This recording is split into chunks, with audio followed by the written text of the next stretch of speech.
que il y a des halachot très compliqués au sujet d'une personne qui, par exemple, a fait la bénédiction sur n'importe quel aliment, et après il change de salle, il change d'endroit, il s'en va. Est-ce qu'il doit refaire bénédiction? Pas refaire la bénédiction. Il y a beaucoup d'halachot dans ça. On va essayer, Bezrat Hashem, un peu de parler de ça. Premier cas, un cas connu, une personne qui mange un bonbon. Il prend un bonbon. Et donc, il est à la maison. Maintenant, il doit sortir. Il a le bonbon dans la bouche. D'accord? Et donc, il a fait la baracha à col à la maison. Il a pris le premier bonbon. Et on sait que nous, jamais un bonbon, on prend au moins 2 ou 3. Donc, comment il fait? Il a commencé la baracha à la maison, il a mangé un bonbon. Il est dans la rue maintenant. Et il veut manger encore un bonbon. Ou 2. D'accord? Ou chocolat, ou je sais pas quoi. La même chose qu'il a commencé dans la maison. C'est pas la peine de refaire la bénédiction. Même qu'il a changé d'endroit.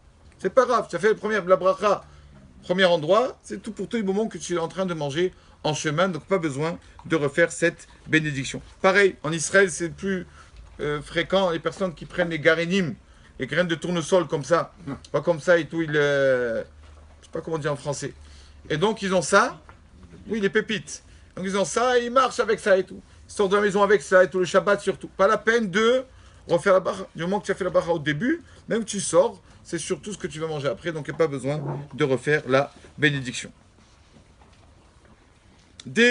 Souvent des ouvriers se trouvent sur un chantier.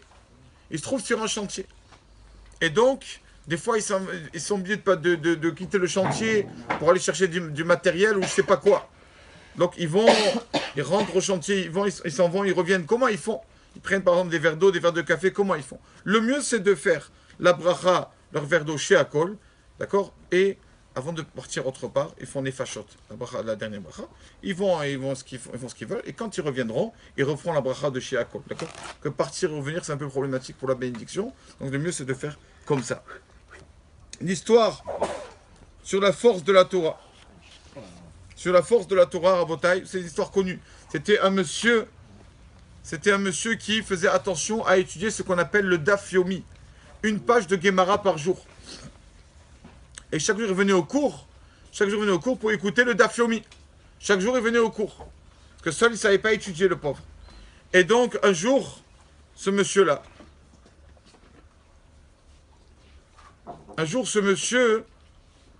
il met... Comment c'est passé? Ah, voilà. Il met le cours dans la voiture. Parce qu'il a raté le cours. Il a pris le CD du cours du rabbin. Il l'a mis dans la voiture. Il met le cours dans la voiture de Daf Yomi. Et il voit qu'il y a trop de circulation. Il veut doubler sur une ligne blanche. Il veut doubler. Et il entend, quand il entend une sirène de police. Il se remet vite en place. Et dès qu'il se remet en place, il voit un camion qui était sur la file inverse qui fonce. Donc la sirène, en fait, là, Baruch Hashem l'a sauvé d'un bel accident. Il regarde dans le rétro et la police en général. Dans tous les rétros, ils ne voient pas la sirène de la police. Ils sont passés. Ils m'ont fait la sirène et je ne les vois plus. Bon. Et Baruch Hashem, il a remercié Hashem qui a été sauvé d'un accident. Il rentre chez lui à la maison et tellement qu'il était ému de ce qu'il a été sauvé. Parce que vous savez qu'en voiture, quand quelqu'un il fait un voyage en voiture, il rentre à la maison, entier, sain et sauf, il doit remercier Hashem. Parce que la voiture, on sait que c'est un ustensile dangereux aujourd'hui. D'accord. Et donc il rentre à la maison. Il dit, bon, tellement que j'étais ému, je n'ai pas bien écouté le cours.